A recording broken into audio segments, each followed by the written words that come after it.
तुम्ही व्हिडिओमध्ये एक स्टॉल बघितला तर तो स्टॉल आहे अत्तराचा आणि सेंटचा. तर मी गेले 4-5 वर्ष बघतोय तो माणूस तिथेच आपला स्टॉल लावून उभा असतो. आता मुलगा होता, कधी कधी एक माणूस असतो.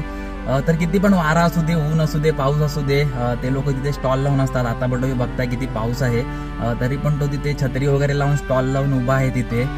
तर मला एक प्रश्न पडतो त्यांना बघितल्यावरती की आता ऑनलाईनच्या जमान्यामध्ये कोण त्यांच्याकडून असं रस्त्यावरती अत्तर वगैरे सगळं खरेदी करत असणार, आणि त्यांचं म्हणजे दिवसाचं किती सेल होत असेल आणि त्यांना किती प्रॉफिट होत असेल, त्यांना किती त्याचा काय बिझनेस असेल असा मला प्रश्न पडतो. कारण मी कधी पण बघतो तर कस्टमर तर मला तिथे काय दिसतच नाही, ते बिचारे आपले बसूनच असतात फक्त तिथे.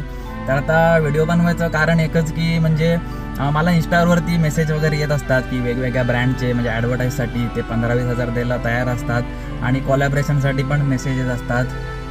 पण त्यांची ॲड करण्यापेक्षा म्हटलं ह्या स्टॉलवाल्याची आपण ॲड करूया.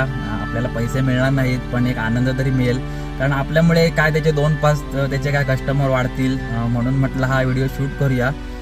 हेच एक, आणि त्या माणसाला माहिती पण नाही आहे मी कोण आहे, ना मी त्याला ओळखत ना तो मला ओळखत, आणि त्याला एवढं पण माहीत नाही आहे की मी त्याचा व्हिडिओ बनवतोय.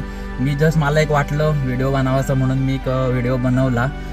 तर ह्याचा स्टॉल आहे आपला नाचणे रोड आहे, तिथे हा स्टॉल आहे. म्हणजे आपलं ITI कॉलेज आहे रत्नागिरीचं, त्याच्याच वरती थोडंसं आलं की हा स्टॉल आहे. तर तुम्ही त्याच्याकडून अत्तर वगैरे खरेदी करा आणि त्याला सपोर्ट करा, आणि आपल्यामुळे जरा त्याचे 4-5 कस्टमर तरी वाढतील, त्यासाठीच मी हा व्हिडिओ पोस्ट करतोय. धन्यवाद.